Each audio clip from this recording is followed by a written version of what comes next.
हमें याद करने हैं तीनों मतलब प्रोसेसर्स। अब सेकेंडरी ट्रीटमेंट, इसे ये भी इम्पोर्टेंट, सारे ट्रीटमेंट इम्पोर्टेंट है। In this stage the clarified water obtained undergoes biologically treatment.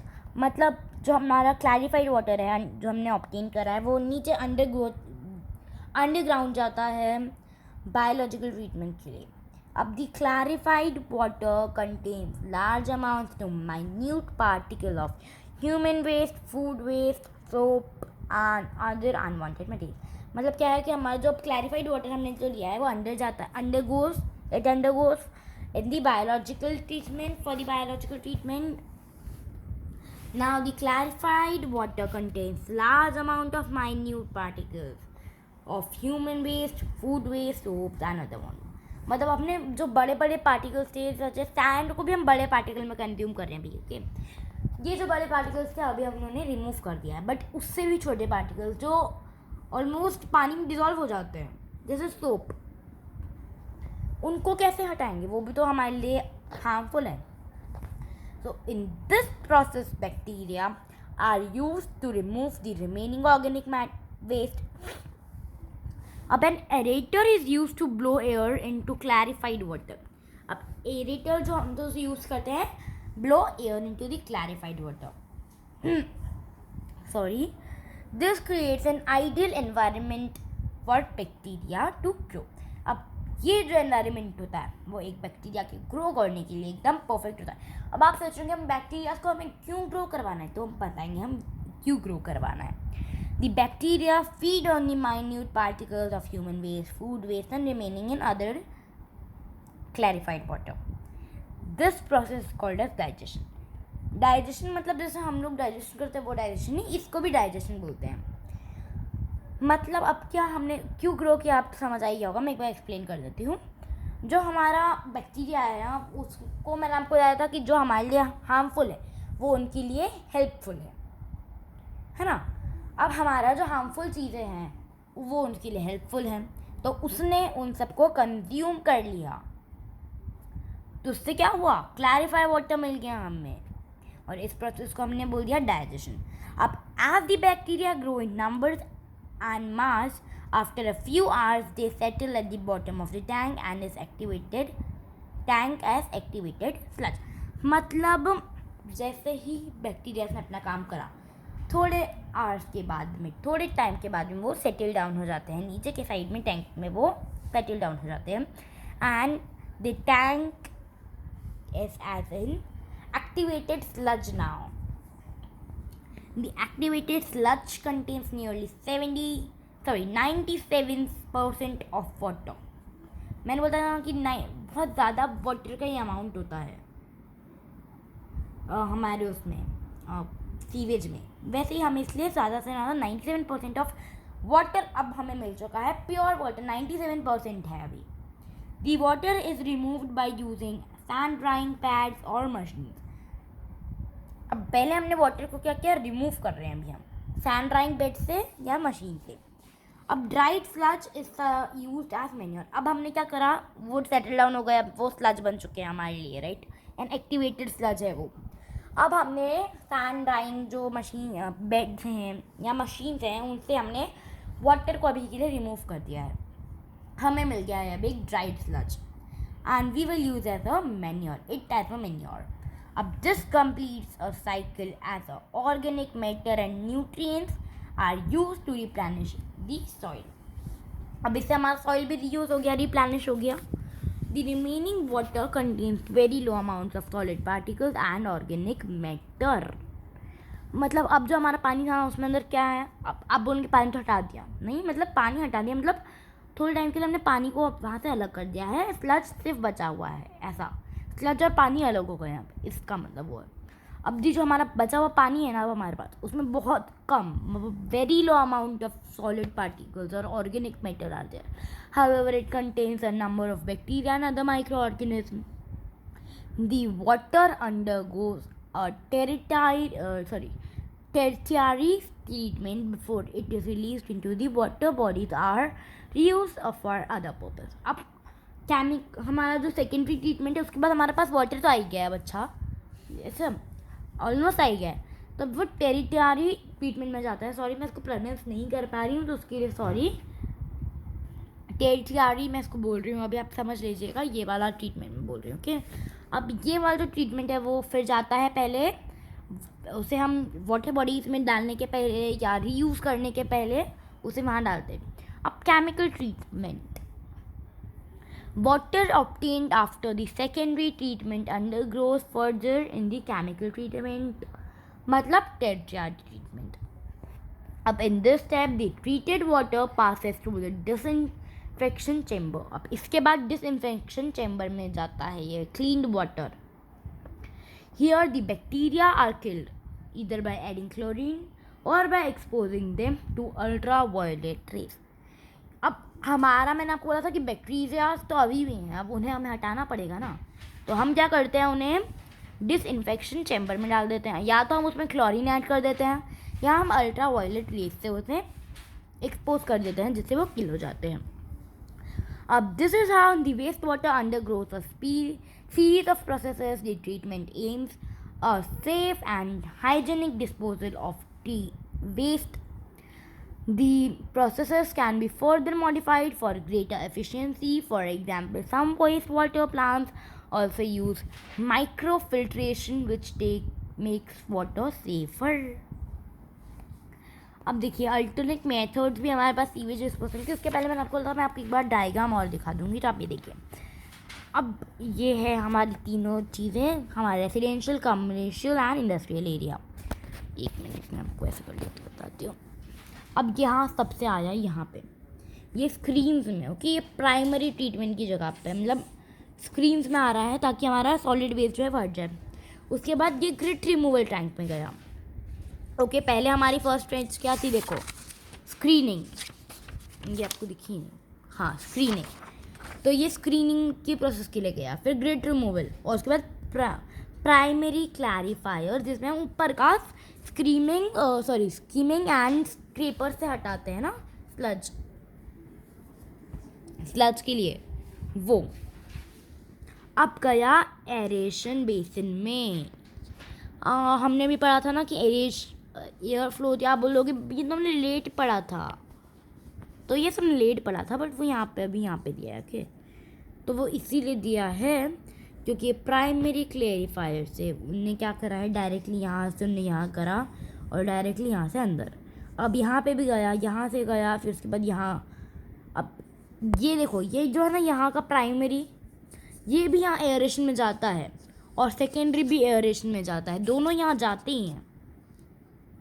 अब ये सेकेंड एयरेशन में गया, उसके बाद फिर सेकेंडरी में गया, फिर सेकेंडरी फिर से यहाँ पे आएगा, उसके बाद फिर ये जाएगा कहाँ, क्लोराइन चैम्बर में. अब एनारोबिक डाइजेस्टर, जैसा हमने बताया था ना कि वो अब जो है कहाँ पे है, ये वाला डाइजेस्ट कर लेंगे, ये वो वाला था. तो इतना ही था. एंड उसके बाद हम लोग उसे केमिकल ट्रीटमेंट के लिए, देखो ये यहाँ पे ये बायोसॉलिड्स के लिए यहाँ पे कर देंगे. उसके बाद आप इसे यहाँ पे ये रीयूज़ कर लेना. अब पहले हम अल्टरनेटिव मेथड्स कर लेते हैं. In case of places which are far away or have no proper sewage systems available, on-site sewage systems are used for better sanitation. Examples are septic tank, chemical toilet, composting pits, etc. मतलब अगर आप बहुत दूर हो उन जगह के जहाँ पे आपको सीवेज सिस्टम प्रॉपर नहीं मिल पा रहा है, तो आप क्या करोगे, आप ऑन साइट सीवेज सिस्टम का यूज़ कर सकते हो बेटर सैनिटेशन के लिए. जैसे कि सेप्टिक टैंक्स होते हैं, केमिकल टॉयलेट्स होती हैं, कंपोस्टिंग पिट्स भी होती है. सबसे पहले हम सेप्टिक टैंक की बात कर लेते हैं. Septic tanks are mostly found in the areas with no connection into the main sewage pipes.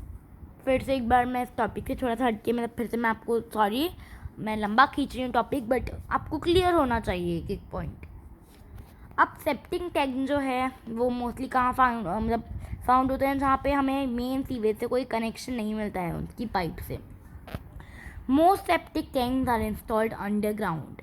Septic systems are preferred in rural areas where houses are spaced widely apart, because septic tank systems treat and dispose household wastewater on site.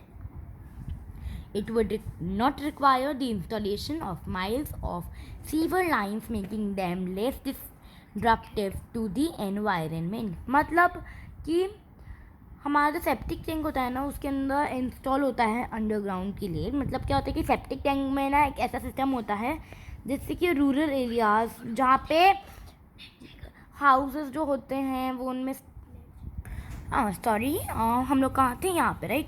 तो हमारा जो septic system होता है वो अब rural areas में जहाँ पे हाउसेस जो होते हैं, स्पेस जो होती है वाइडली अपार्ट होती है जहाँ पे, वहाँ पे यूज़ होते हैं हम. जैसे बिकॉज सेप्टिक सिस्टम्स जो होते हैं वो ट्रीट क्या करते हैं, dispose household waste water on site. अब क्या होता है, जो ये होता है ना, इनसे क्या होता है कि हम ट्रीट कर सकते हैं और डिस्पोज कर सकते हैं हाउस होल्ड वेस्ट वाटर को ऑन साइट. मतलब हम उसे डिस्पोज कर सकते हैं अच्छे से. एंड इसमें क्या रिक्वायर नहीं होता, इसमें हमें installation of miles of sewer lines and making them less disruptive to the environment. इससे हमें ज़्यादा सीवर लाइन्स को इंस्टॉल भी नहीं करना पड़ता और ये हमारे लिए लेस डिसरप्टिव होती हैं हम एनवायरनमेंट के लिए. ज़्यादा लंबा नहीं लेंगे, थोड़ा सा यह बचा है हमारा.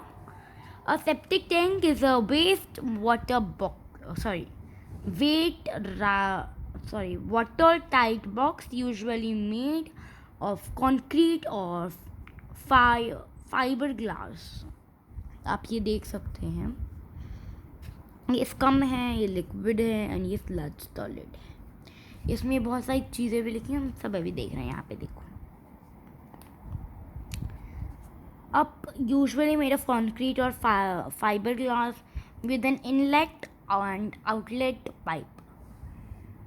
हाँ, तो अब क्या होता है, इसमें क्या क्या चीज़ें होती हैं हमारे पास. Fibre glass with an inlet and outlet pipe.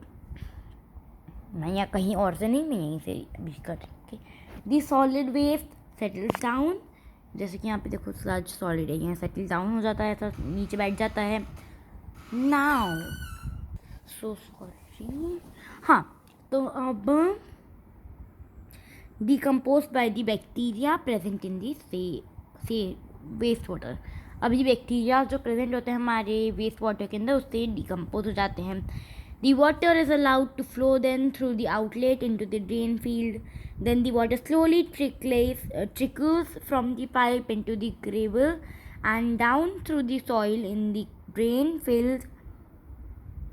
ये इधर, हाँ. Drain field the gravel and the soil acts as a biological filter. अब आप बोल रहे होंगे पढ़ तो हम भी लेंगे, हमें समझा दो. मैं बोलती हूँ यस, समझा रही हूँ. देखो अब हम समझते हैं. ये यहाँ से, ये आप देख रहे हो ना, दी वाटर इज़ अलाउड. यहाँ से ये दिख रहा है ना, हाँ. The water is allowed to flow through the outlet. अब जो वाटर होता है उसे हम आउटलेट के थ्रू फ्लो करने देते हैं. यहाँ पे देखो, ये इनलेट से आया और सॉलिड वेस्ट नीचे जमा हो गया. अब हम इसे आउटलेट के थ्रू फ्लो करने दे रहे हैं. Okay, it's then allowed to flow through outlet. Now the water then slowly trickles from the pipe out into the gravel and down through the soil in the drain field. अब जो water होता है एकदम slowly trickle कर देता है pipe में. जैसे क्या होता है, ग्रेवल्स होते हैं वो स्लोली एंड स्टेडली नीचे की साइड जाते हैं सॉइल के अंदर और ड्रेन फील्ड में चल जाते हैं. And then the gravel and the soil act as a biological filter. अब कंपोस्टिंग. अब देखो, ये यहाँ पे क्या क्या था, septic tank, chemical, toilet and composting pits. तो ये कंपोस्टिंग पिट्स के लिए कंपोस्टिंग. अब in composting the waste is buried in pits where the organic waste undergoes a break down by bacteria. मतलब क्या होता है, इसमें ना हमारा जो वेस्ट होता है उसे हम बरी कर देते हैं एक पिट के अंदर. बरी कर देते हैं, बरी मतलब पता है, डंप करके हम होल बनाते हैं, उसके अंदर डंप कर देते हैं, मतलब बरी कर देते हैं. Where the organic waste undergoes and break down by the bacteria. अब उसे अंदर चल जाता है, फिर बैक्टीरिया के थ्रू ब्रेक डाउन हो जाता है. The digested waste is rich in nutrients and is further used as a manure for growing crops in the field. अब ये जो होता है act as a manure and इससे हमारी जो ग्रोइंग क्रॉप्स होती हैं उसमें यूज़ हो जाता है फील्ड की. अब this is the simplest and the cheapest method use in the villages. ये सबसे सिंपलेस्ट और सबसे चीपेस्ट मेथड होती है जो विलेजेस में यूज़ होती है. अब vermi composting, sorry vermi composting in again so sorry for that interruption. अब वर्मी कंपोस्टिंग जो होता है ना, इसमें अर्थवॉर्म्स जो यूज हम इसमें अर्थवॉर्म्स यूज़ करते हैं break down of organic waste के लिए टू प्रोड्यूस द मैन्योर. अब वर्मी कंपोस्ट में ना फॉर्म क्या होता है, at the end the process contains water soluble nutrients and can be use by as an organic fertiliser. मैं जल्दी जल्दी कंप्लीट कर देती हूँ, मैं अभी जल्दी से रीड नहीं कर रही हूँ, मैं आपको एक्सप्लेन करते जाऊँगी. ओके, बिकॉज हमने बहुत टाइम ले लिया है.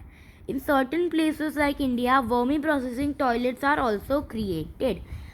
मतलब हमारी इंडिया में भी इसे हम यूज़ करते हैं और क्रिएट करे हुए हैं हमने. अब in certain organisations and village the excreta from the toilets directly flow into the biogas plant. Here the excreta is digested by the microbes to produce biogas.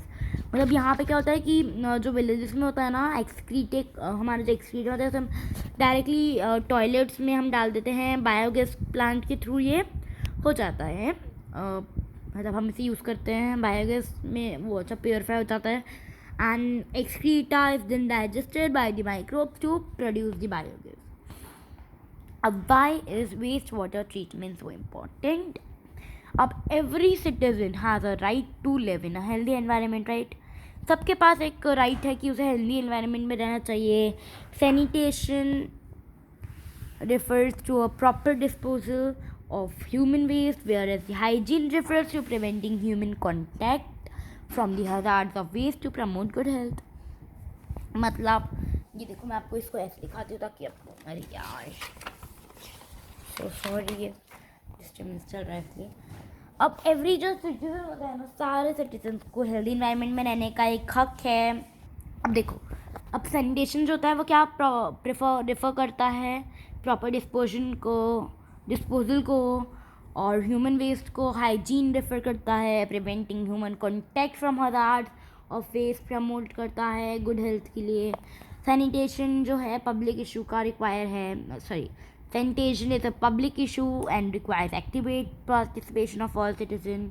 sanitation से होता है वो एक पब्लिक इशू है, और इसके लिए हमें क्या रिक्वायर है, एक्टिव पार्टिसिपेशन. मतलब बोलते हैं ना जागरूक नागरिक, वैसा हमें सबका पार्टिसिपेशन चाहिए, हमारे सारे सिटीजन्स का. With growing population and industrialisation, मैंने बताया था ना, ज़्यादा बढ़ती हुई पॉपुलेशन एंड इंडस्ट्रियलाइजेशन के लिए हमें मेंटेन क्या करना है, high level of sanitation which has become a problem. अब लैक ऑफ, देखो आप बोलोगे कितना बड़ा है, बस यहाँ इतना ही पढ़ना है हमें, और इतना ही, एक पेज और. Lack of infrastructure and lack of awareness among the people have been the major contributors for the poor sanitation that we see around today. मतलब लैक जो होता है ना हमारा इंफ्रास्ट्रक्चर का और अवेयरनेस का पीपल में, हम लोगों में, among us, is being the major contributor for the poor sanitation. It is the fact that the most of the Indian population does not have the access to clean toilets. A very large fraction of this section defecates in the open. मतलब हमारा जो India है ना उसमें almost सब जगह clean toilets नहीं मिलते हैं. बहुत ज़्यादा लार्ज अमाउंट ऑफ फ्रैक्शन है हमारा जो सेक्शन है जो डिफिकेट करता है ओपन में, एक्सक्रीट करते हैं ओपन में. हम लोग ऑन ड्राई रिवर बेड्स कर लेते हैं, लोग रेलवे ट्रैक्स के वहाँ. Many times directly in water also people excrete their waste. This untreated human excreta can cause a number of diseases and can lead to pollution of water, because of which both surface and ground can get contaminated. Approximately 40% of our population does not have access to clean and safe drinking water. As a result, spread of water-borne diseases such as diarrhea, hepatitis hepatitis, dysentery, and cholera are rampant. A large a large number of children die of diarrhea and cholera every year. Be a responsible citizen. We all wish for a good and healthy environment to live. However, only government alone cannot be responsible for the same, as each of our action has an impact of the on people and the environment around us.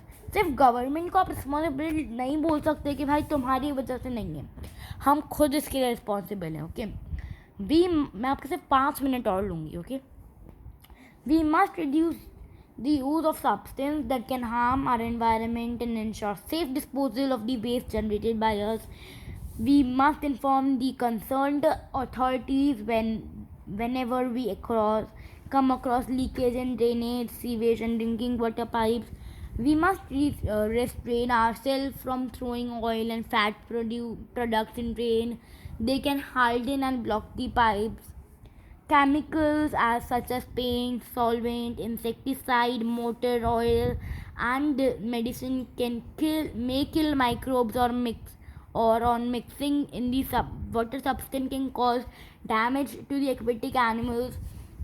So one should not throw the down in the drainage. मतलब देखो क्या होता है ना कि बहुत सारी चीज़ें होती हैं जिससे पॉल्यूट हो जाता है ड्रेनेज, जिससे हमारा वाटर पॉल्यूट होता है और हमें डिफ़िकल्टी होती है. राइट उसी तरीके से अगर आप लोग कुछ हार्मफुल चीज़ डाल रहे हो ना ड्रेनेज में, तो उससे माइक्रो ऑर्गेनिज्म किल हो जाते हैं. We must avoid discarding large solids such as spoiled food item. देखो मैं आपको बता रही थी कि जो हमारे माइक्रोब्स हैं वो भी किल हो जाते हैं ना, क्योंकि माइक्रोब्स किल हो जाएंगे ना तो हमारा जो डाइजेशन प्रोसेस है वो नहीं हो पाएगा. ओके अब we must avoid discarding large solids such as spoiled food items, soft toys, cotton sanitary towels in the drain, and these waste can choke the drains. They must not scatter litter here and there and should throw them into empty or the filled plastic bags into water bodies. देखो ये point समझो. We must not scatter litter here and there, ये तो समझ आ गया. And should not throw empty or filled plastic bags into the water bodies. मतलब empty bags जो होते हैं, प्लास्टिक बॉटल और filled जो होते हैं, उन्हें भी हमें डंप नहीं कर देना चाहिए, इसी वाटर बॉडीज में डालना नहीं चाहिए. And we must educate people not to defecate in the open or near water bodies. Okay? ये आप देखो मैं आप सबको सॉरी हाँ ये आपको दिख रहा है ना, इसका एक स्क्रीनशॉट ले लो सब, ये याद कर लेना. इतनी टफ लैंग्वेज नहीं है इसकी. ओके तो इजीली याद हो जाएगा. अब इसमें हमारे जो न्यू वर्ड्स थे कुछ हम वो देख लेते हैं इस चैप्टर में. हमारे लिए जो न्यू वर्ड्स थे aerobic, anaerobic, biogas, composting, manure, microfiltration, sanitation, septic tank, sewage, sewer, sludge and waste water. तो ये कुछ हमारा कंसेप्ट में पे है कि आप रेफर कर सकते हैं. ओके देखो वेस्ट वाटर में हमने क्या क्या पढ़ा इस चैप्टर में. To be a good citizen, उसमें क्या reduce the use of harmful substance and ensure safe disposal of the waste. अब उसमें हमने एक और क्या पढ़ा, alternative methods of the waste, water treatment, septic tank, composting and vermicomposting. अब हमने और क्या पढ़ा, वेस्ट वाटर ट्रीटमेंट प्लान में क्या क्या होता है, फिर उसको भी प्राइमरी, सेकेंडरी एंड टर्टियरी. अब प्राइमरी में क्या है, सेडिमेंटेशन है, ग्रिट रिमूवल एंड स्क्रीनिंग है. सेकेंडरी में क्या है, बायोलॉजिकल ट्रीटमेंट, और टर्टियरी में क्या है, केमिकल ट्रीटमेंट है. अब treatments of waste water from households क्या है, grey water and black water. Sewage is what, waste water flowing through the drainage pipes. The sewage system क्या है, मैनहोल, सीवर एंड सीवरेज. तो ये हमारा एक छोटा सा डिस्क्रिप्शन था हमारे इस पूरे चैप्टर का. तो अब ये कुछ क्वेश्चंस हैं, आप इन सब का स्क्रीनशॉट ले लीजिए ताकि आप इसे सॉल्व करिएगा तो आपको इजी होगा. देखो ये वाला और एक ये. अब मैं आपको बोल रही थी कि हम डिड्यूनो फैक्ट्स भी करेंगे राइट. तो इसमें हमारे पास ज़्यादा डिड्यूनो फैक्ट्स नहीं है, फ्रेश फैक्ट्स भी हमारे पास कम ही है. ओके, तो देखो हमारे पास जो है वो है, देखो फर्स्ट तो ये वाला है, from references we know about that well planned drainage system existed as early as in this Indus Valley civilization. मतलब इंडस वैली सिविलाइजेशन कितना पुराने टाइम में तब भी ये था ड्रेनेज सिस्टम.